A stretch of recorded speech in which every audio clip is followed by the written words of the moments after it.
myself, help me out.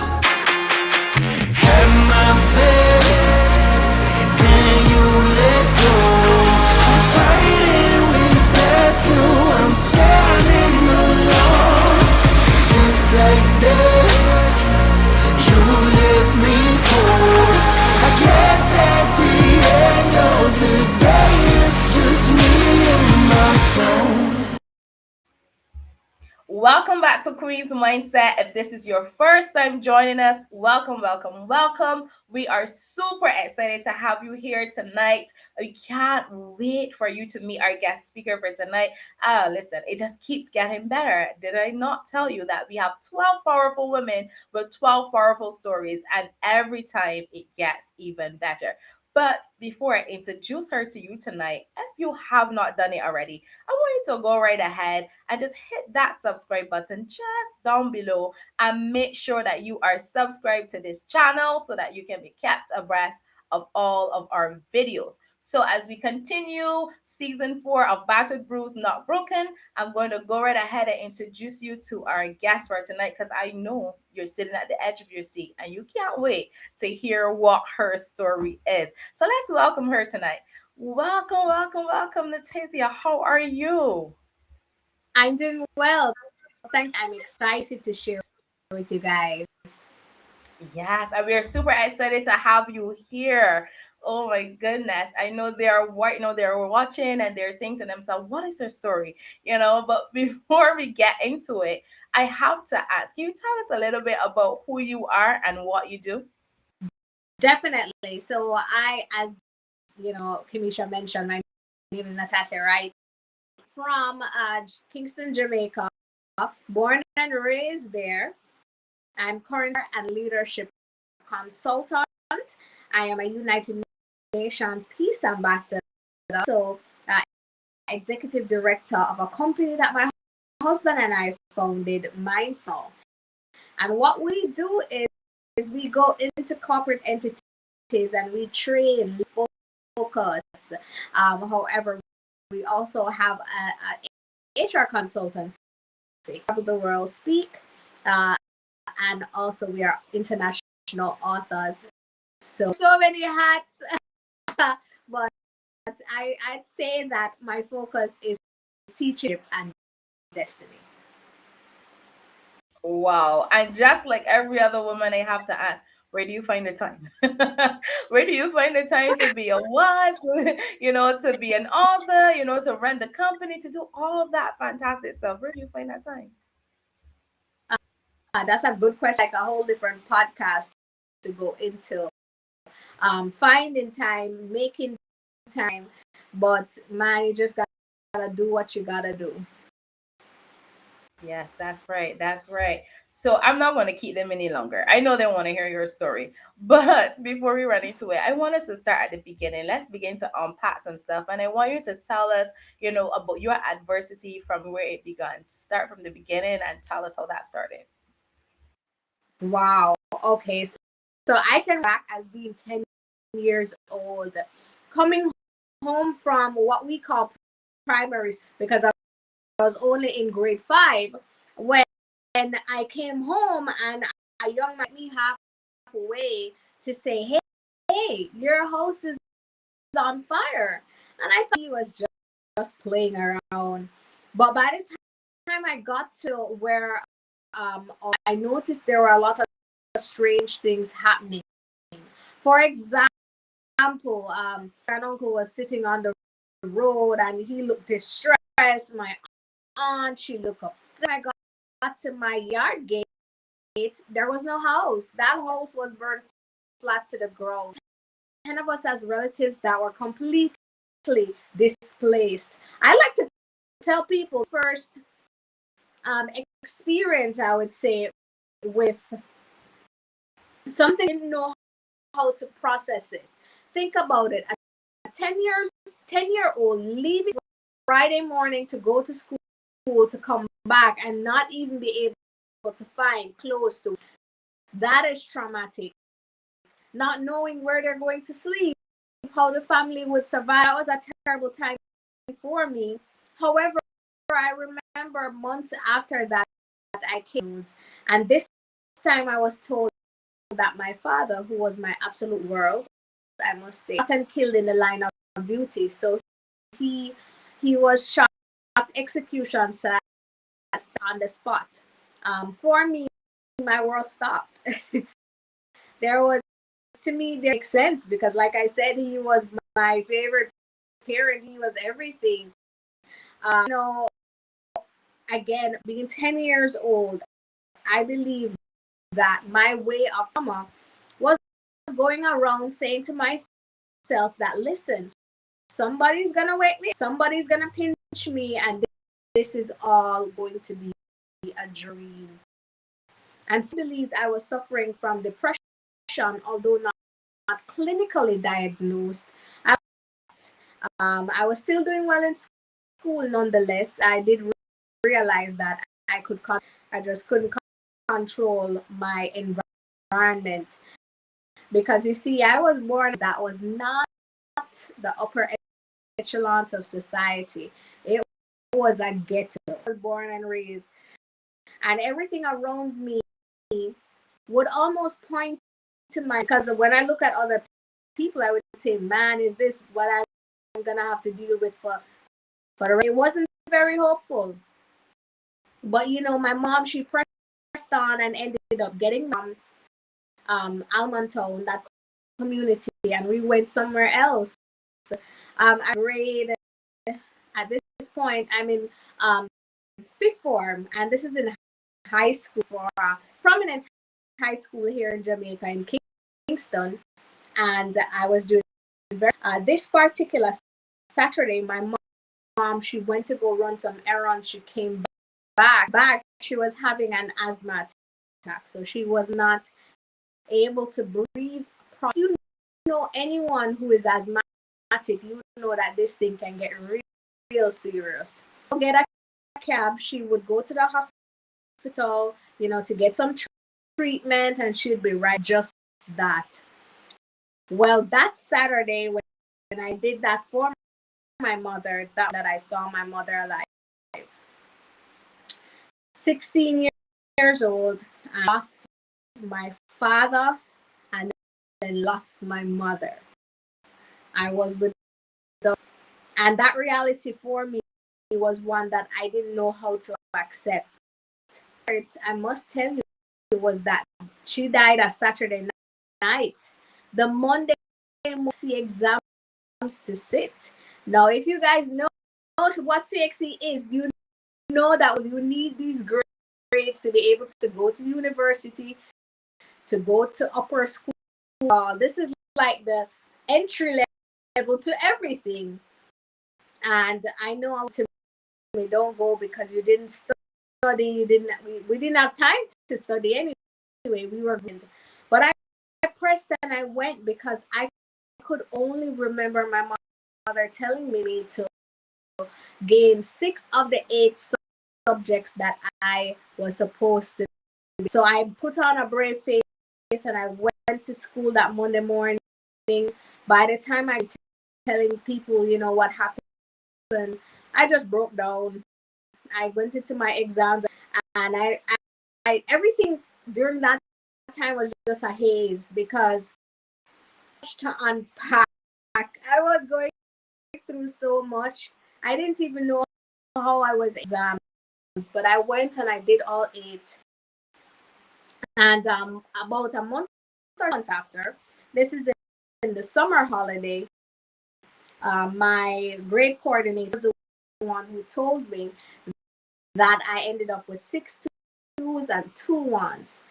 Countries, you may not understand our grading system. I passed with A's, and I tell everybody that was just the grace of God, because there was no way I done that on my own. I was going through so much. I was so stressed. I was grieving. When I was graduating weeks after my mother died, and during the graduation ceremony, they asked us to stand and face our parents, and I just wanted the earth to just suck me in, because I'm probably the only person here without any parents and feeling. And I continued life after those experiences.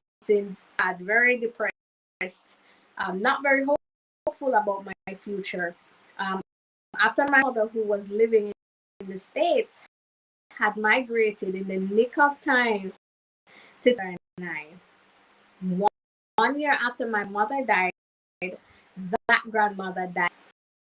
I've seen so many things. I know what gang violence is. I know what it's that you're looking and you're saying, listen, is this how I'm going to live for the rest of? You see people living in cycles that you don't want to have to deal with. By the time I left my grandmother's house after she died and went back to Almonton, they were already dead in prison. The young girls, they already had 3 kids, and I was saying to mother was always so careful and stern about who I was around because and I didn't understand that.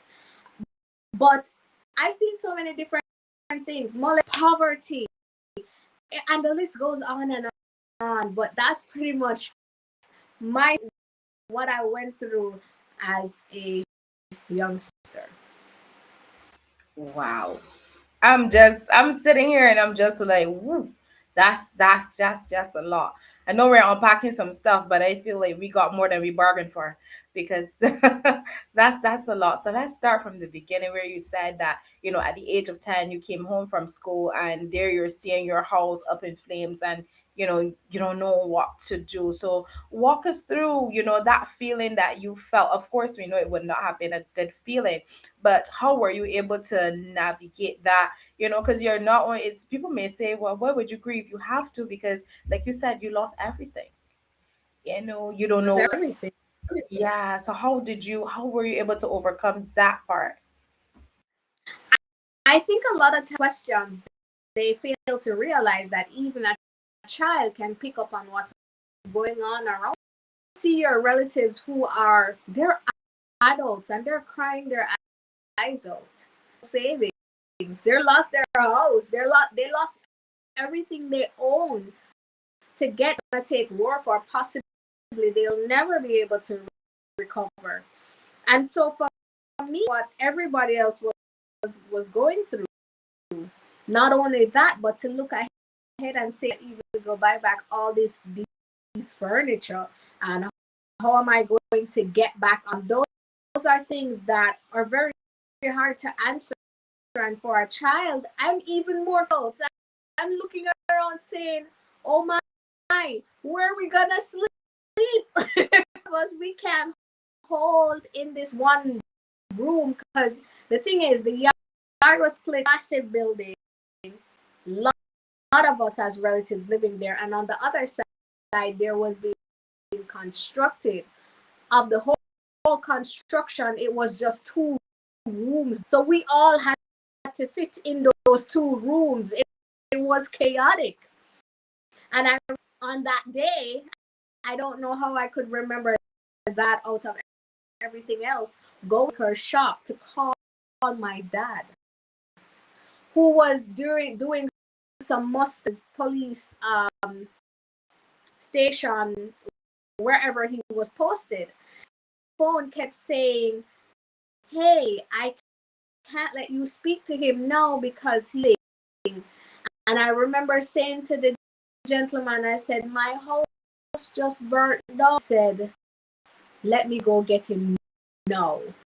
When my father came for me, till this day, my dad saying, you smell of smoke, I have to get you somewhere. And he brought me to his friend's house, and she gave me fresh clothes. I took my brownie uniform coming home from school. So he took go get a shower, change of clothes. It was something that I never. Wow. And then to have to deal with that, and then I mean, only at the age of 10, trying to navigate everything, because it's like, oh my God, where's my house gone? And there's still a lot of things that you wouldn't have been able to understand because you were yet so young. But of course, you were able to understand enough to know that something was wrong. And then straight off of that, you said then you lost your dad, and and you lost him in the line of duty. How to walk us through how that felt when you got that phone call, when they told you, what happened in that moment? No, no words. I was stunned. I was leaving a friend's house because my mother, she was busy, so she by her friend's house, which was just up the road. And so when I was leaving, everybody was standing on the road staring at me. I didn't know why they were staring at me. I know it must be my hair. But when I got home and I opened my gate, who said to me, Shanae, which is my nickname, you know, hear your father dead. And anything about the Jamaican or the Caribbean dialect, she hey, your dad's dead. And that is no way to deliver any. Let me tell you that. I was with my best friend at the time, and she fell on the ground. She cried, she cried, she cried. I was just standing there black. I was not going to accept that. My father was my absolute world. When he brings me chocolate, when it's any day he's gonna bring me something, we're gonna take me to buy pizza. He was my everything, and very, very tough time, not just for me, but I think for the whole lose my dad. My dad was so young. My dad was only 32 when he died. It was painstaking, and I don't know if the process got better. I still grieve my father very much. There's not much that I can say because I was told. Yeah. And how old were you when your father passed? 10 years old. Wow. So I it was was only just 10. okay. So the burning of your home and was just a few months apart. And exactly. It was only a few months apart. And let me tell you, I highly doubt I've ever mentioned it on any other platform. During that burn down, it was actually about 3 months after or so, next door to our home got burnt down too. So I had to sit for home, and then months after, people next door losing their homes, and then like losing my father. It was a lot to take in that whole year. Wow, that's just a lot. That's just a lot. And what I found so amazing, you having to go through now as you think to set, yeah, as you grew up more, having to set the CSCs and stuff, and going through all of that turmoil. Because you said more stuff happened to us. There was also your mom who got sick too as well. Like I mean, like that's a lot. At any point, did you seek like counseling or anything like that to be able to deal with that level of trauma? Because I'm thinking is loss after loss after loss, and without even thinking, did you feel numb to the fact that you have to be going through this level of loss? Oh, definitely. And that is an excellent question because when I was going through all of that, counseling never, it wasn't, and it never crossed my mind that I needed to speak to somebody because it made me so reclusive. I wanted to hide. I never wanted to be at the point. And so I never sought counseling. It was actually that I realized that I needed help. And so I would find help from those probably in terms of, pastors and so on, and counselors who would give good, all those different things. But I mean, if I could go back in time, I would definitely more, and because that would have opened me up to understanding who I would have made a lot less mistakes. I gotta tell you, because in a tragedy, I started looking to other things. I started saying, okay, maybe if I had a boy parties at school and university, maybe if I tried this, maybe if I tried that, worked. Absolutely nothing worked. And so if I had sought some attention, I really do believe that I would have from so much heartache and pain. But I never thought of that. Never did think of that. Wow, wow, wow.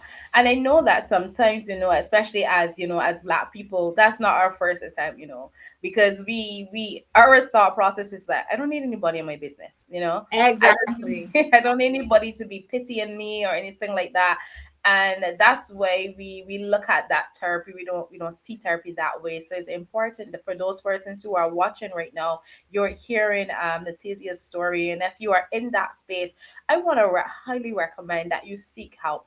And seeking help does not mean that you are weak. It's showing a sense of strongness, of strength, right? Showing that you are strong. You understand that you don't have to walk this alone, and you can have someone there to help you navigate it because it's new for you. And it's okay not having all the answers, because God never expected us to have all the answers. Otherwise, what work can He do? You know? Exactly. So wow. So I mean, okay, so you've gone through that now, and you said you're trying to navigate. You've gotten to that part now where you are, you did your CSCs, you got back really good grades, and you're pursuing, what was your focus, or what they say, what was your motivation? Because you've gone through all of that stuff, it's a lot. What was motivating you to keep pushing and wanted to become great? What motivated you? Excellent question. I I've always I've always been a dreamer. Even as a kid, I would sit and I would be on stage, talking to a lot of people. I don't know if I was singing up there. That I always saw myself in front of people, and I really didn't know that part of my purpose. I think I pretty much stumbled into a lot of things. After my grandmother died, after my mother died, I decided that I wanted to go to uni something. I wasn't sure. I said, okay, I like business, but I don't know. So I pursued tertiary education, and I tell people that, listen, I had certification. Have I had every reason to be worthless. Excuse to not want to do anything with myself, because I never had a father tell me to say, hey, you need to do this, you need to do that. I was pretty much on my own. But I believe that, listen, there must have been a reason for it. Even though I did not understand it, I told myself that God must have a plan somewhere, and it's all going to make some time. And so I decided that although I'm stuck in Almond Town, and I'm going to live good one day, and I'm gonna have a family one day, and I told myself, even though I was going through these bouts of depression, because it was bouts of depression. I mean, like, there would be days that I go to school and I could not wait until classes were over so that I could just in the bed and just cry, because I felt so lost. Life didn't make sense. So I was still grieving so many different things while I was going to school, but I was determined that and I finished university, and I ended up, getting into corporate because I thought my life would have been worked all the way out. They paid a lot of money after having a degree. Man, was I disappointed. So the way I wanted it to work out. But God would so rekindled with one of my university mates, and that to church, because I had vowed not to go back to church because I thought God hated me. Else would God take away everyone that I love? And the one who brought me back to church, and it was almost as if when I recommitted my life to Christ, everything started to make, opportunities came for me to share my story. And it's just today I travel so often. It's like I'm always gone. I'm here right now, and my bag is packed from the last travel, which was last week. Unpack, I promise you, because by next week I'm gonna be on another flight. But God uses everything that we go through to bring Him glory and so I went through the struggle, and I still struggle. Let's just put that out, that my life is perfect and I don't have down times. Till this day, I hate Mother's Day. People don't like when I say it, but I hate it. I just feel as though I can't celebrate it as much as I like. A constant reminder that my mom died so young. And so I still go when birthdays come around or death anniversary. It takes a whole, but I've seen God's grace on my life. I've seen God's elevation on my life. He took me and my husband from obscurity. We have been awarded government. We were United Nations ambassadors. We're coming from the poorest of poor.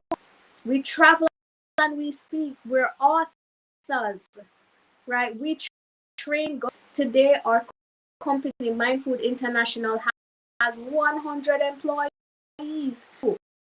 I've seen God use the same story, that pain in my life, to bless other people.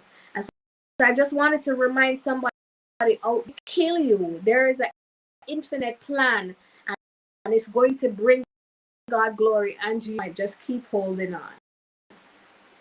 Wow, that's just so powerful. I hope you ladies are already taking notes, because that's very encouraging. Because like Natassia has shared, you've heard her, where she came from. You're having to go through those loss, behind each other, back, right behind each other, one after the next. That's a lot for someone to have to deal with at such a young age, and still find the strength to push through.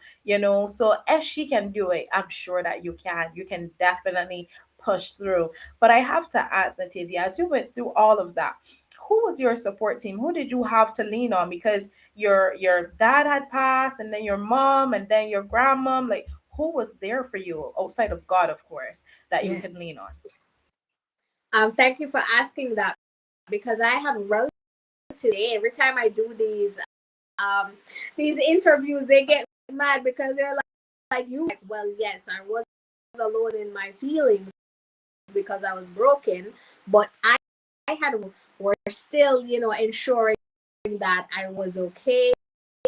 I had them every single day. They would send their encouraging word, and so on. So that my relatives were still there to lend support.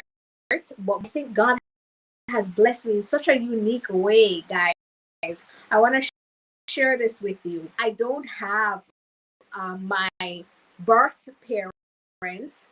I feel like God placed like father figures, mother figures in my life, and to just nudge me in a particular way. And I'm so grateful, who were there for me at particular intervals to just guide me along life's journey. So there's so many different people, but I'm definitely, God had sent me a mother and father figures to help me. Wow, that's amazing. God would always make a way when it seems to be no way. He always shows up. He always shows up. And that actually runs me into my next question, because you talked about your support team having those father figures and mother figures.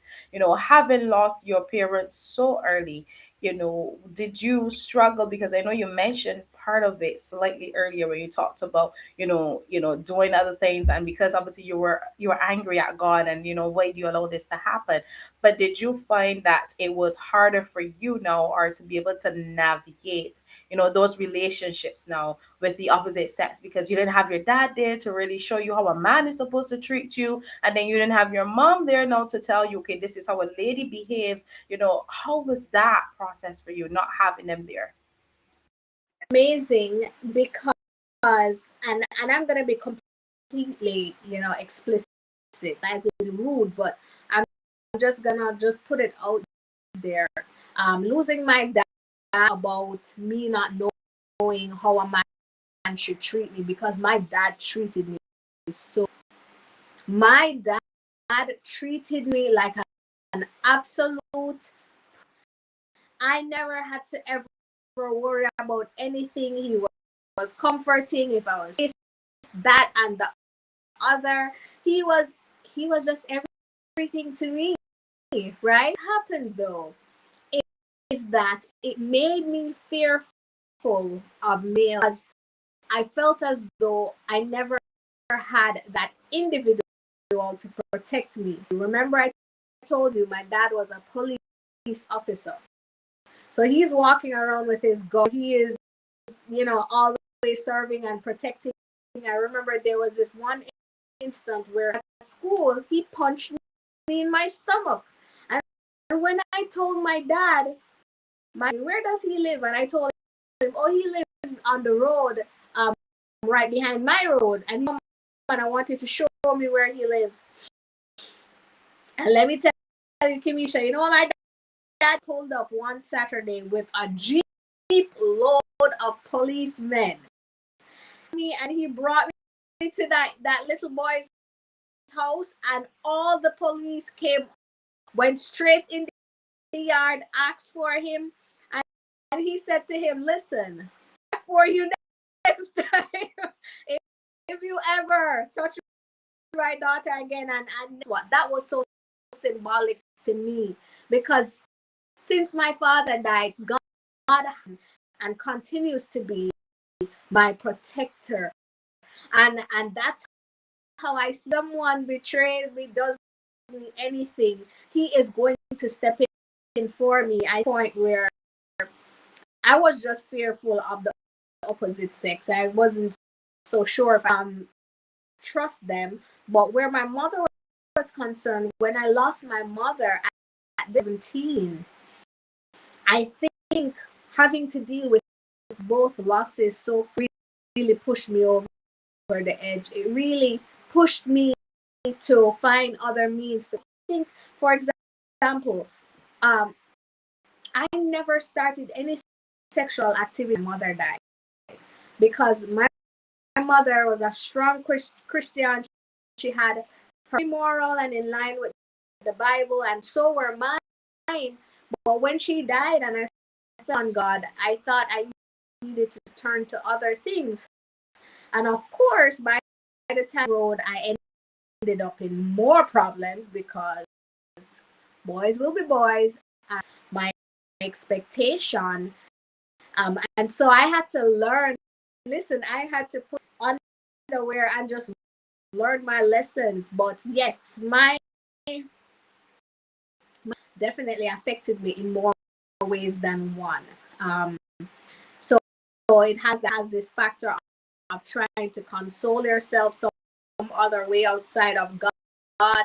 And then there's also this whole part of me that understands that we're not. And there's this part of me also that gets numb to certain stories. But there's of me that if you tell me what you have been through, it's a pain that I understand. I can sympathize and empathize with you. And I believe honest what God uses to help me to be effective in serving. Because I'm not just going to say I don't understand. I really do know what you're going through. Wow, that is just so powerful. Like, wow, wow, wow, wow. Because I told you, it keeps getting better. It keeps getting better. So as you were going through that, and I like what you said in terms, and I like that you're so honest and open. That really helps those women out there right now who are listening, and can actually relate and connect with where you were, because maybe that's where they are at. So I have to ask, then later on you lost your mom. Did you find that you lost your identity because you were trying so hard to numb that feeling of having to deal with the trauma? Because now, there we go again, another loss. Did you find that you somehow lost it? Definitely. I process was feeling lost. I was like, okay, so now I don't have a father. Identity is this fatherless girl. But then now I don't have a mother, so now I'm an orphan. Like, exactly who am I? Because I don't even have these people around to guide me. Any learning stuff on my own, hitting my head against the wall all the time. It wasn't until I recommitted my life to God. You see, when my mother ended up getting saved, and my mother served in the church and got baptized at 13 years old.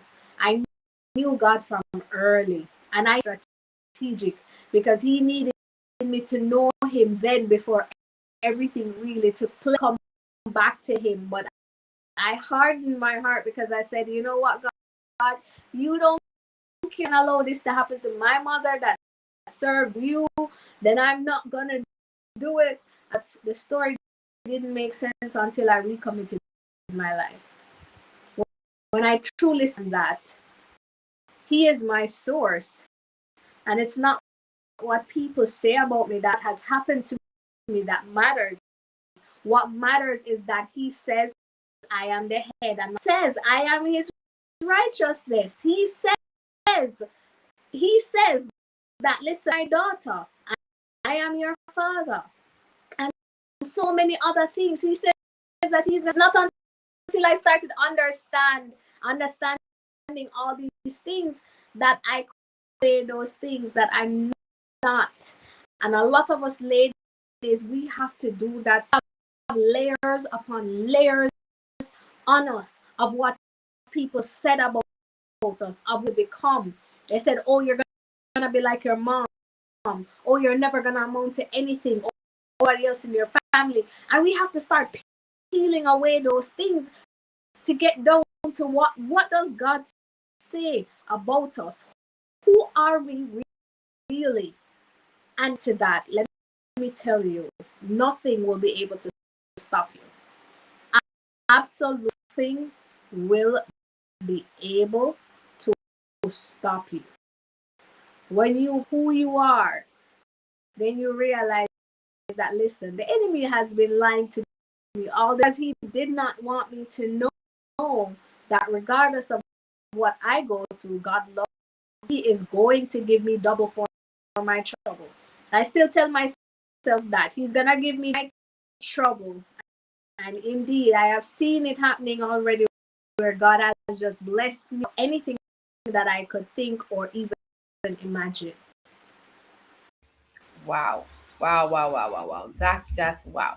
So I know we're coming close to an end, but I have to ask, how did you meet your husband? And was he the point that caused things to pivot for you? Because I know you said that at some point then, you were, re-engage yourself back into the house of the Lord, and you started to walk out your life with him, and that helped to navigate your purpose for you.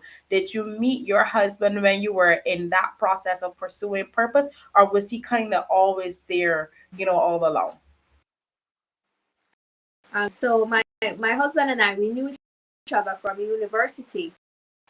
However, we never liked each other, anything like that. It was after I finished university that I said, listen, he's changed. Like, what are you reading? What are you on me? Oh, committing my life to Christ. I'm reading Dr. Miles Monroe books. And I was already searching myself. I was digging into the self to get help. And then listen, I realized that really and truly all these self-help back to the Bible. And it was my husband who took me back to church. And that was like a turnkey. That was what thing. It was months after we got married. Everybody thought we were crazy because we were too young getting married, and we just went ahead. We put God first and do this thing called life together. And it was even before we got married that we Mind Food International, and it came up as an idea that we were just gonna send on. And let me tell you something, that small idea blossomed into conferences, into seminars, into going overseas, into being speakers, here in Jamaica, and then awardees, then being UN ambassadors, and then our company then being 100 employees. Like, it just kept growing and growing and growing.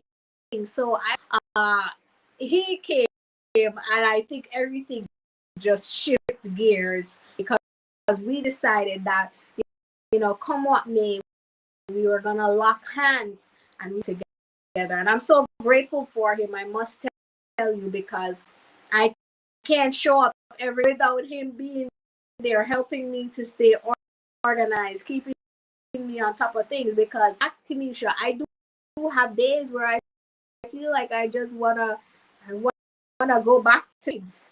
I wanna go back to that girl who doesn't want to talk to anybody, or I don't want to anybody today because I don't feel inspired, right? And having him as a constant reminder that I have to show up and I need to do what I because people are waiting on me. People are looking for that light. So Wow. That's right. People are waiting and they're looking for you. Wow. So now you pivot to, like you said, you build your organization and it's 100 employees going strong, looking for more expansion. You're doing some amazing things out there. And you spoke about being an author. Can you tell us what's the name of your book and where we can find it for those persons who are watching right now and they are connecting and they're like, oh my God, I need to get a copy. Tell us where we can find it. So we have 3 books currently. The first one is Mindful Recharge Your Mind. The 31-day inspirational guide. So it's like a devotional. It was on Kindle. If you type my name in Natassia Wright, you will see it pop up. 30 days to a renewed mind, and it deals with a whole lot of negative minds. I was a warrior. I worried about everything, whether the rain was gonna fall, whether I would worry about every single thing. And then you have people who are suspicious. They're always fearful there. And we deal with all those negative mindsets towards the end of positive ones to kind of, push those negative ones out of. And then our third book is From Woundedness to Wholeness. It's called The Hope. And the Hope Giver has both myself and Jamar's story in there, overcome and things that we're looking forward to do in the future. Awesome. So what is next for you? What are your next upcoming events? Is there anything that you would like to share with the community here tonight? That if any lady right now is watching and she wants to, be a part of it, tell us what you have coming up. Absolutely. So we have so many things lined up. A week or so, I'm going to be in Fort Lauderdale, in Miramar, where they will be having church. That's Miramar Kingdom Community Center. We will be having the Esther gathering. Relentless, and I think that is my life. I've had to be relentless of what God has for me. You guys should definitely check them out on Facebook. Should be streamed. You can join us if you're not in the Fort Lauderdale area. Of March, there is another event that's going to be in Fort Wright, and I'm looking forward to meeting women who are looking to really push the bar of their life and just go full steam ahead with purpose. I have a lot of them. It's hard to mention them all, but if you are on Instagram, that's a place to connect with me. I respond to almost every DM. Just meet me there, and you'll find everything else for me. I'm on YouTube, I'm on Facebook, everywhere. We're pretty much all rounders, and but it's not coming. It's not coming to me right now. Hopefully, I'll remember before. Okay, that's awesome. So you guys heard it right here. Go ahead to Amazon, look for those books, and make sure that you make a purchase. You know, Natassia said you can check her out on Facebook and Instagram, all at Natassia Wright. So just put that in. You will find her right there. Feel free to connect with her. I'm sure she can't wait. And if you have not done this already, I hope you have. But if you have not, go right ahead. Share this link with a friend. Invite them to come on tonight so that they can hear the story for themselves. You don't want to go and tell them what you heard. It's not going to be the same if they get it themselves. And make sure you're dropping something below in the comment section because we want to hear your comments. You want to hear your views. Like this video and share. Don't assume that persons may not be interested because we don't know where people are at because sometimes people are just not disclosing their business with us. So if you bring them on, they can watch. And if you're now joining us for the first time, welcome to Quiz Mindset Season 4 of Battered Bruised, Not Broken. This video will remain up so you can come back again and you can rewatch as many times as possible. So we're getting ready to head out and I have to answer our final question. I want you, Natassia, to speak to that woman who is watching here tonight and she can totally connect with what you're saying because a lot of your story kind of repeats what is happening with her or what has happened. What would be your words of encouragement to that woman who's watching you tonight? Beautifully asked. You out there that is thinking that your life is pointless, that your life is there is no good thing that can possibly happen to you after this.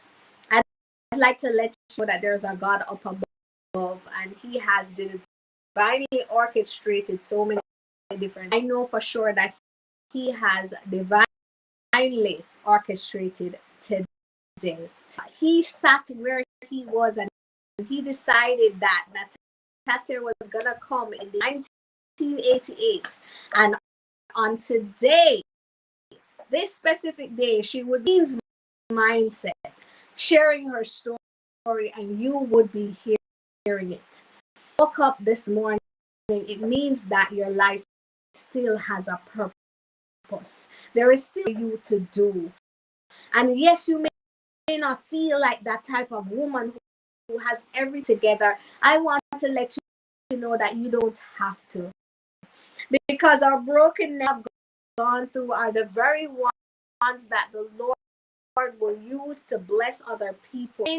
To you that I'm happy that you survived what has happened to you because all is success. The only way for you to thrive is to survive a thing and you have. I want you to understand that, listen, it's not I give life a go. It's not for you to try to achieve your goals. It's not for you, not the end, and you should keep dreaming because all things are believed that God will give you the grace to do it. And so I'm saying to anybody has said about you, it's never what you think of yourself either. Two, the identity that God has placed in us.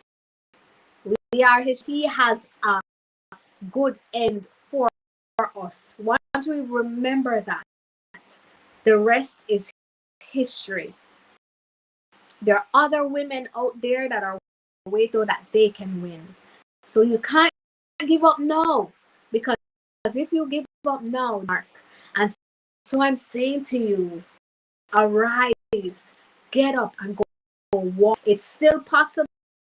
God has not forsaken you. The moment you and walking purpose, everything else that you require is going to come.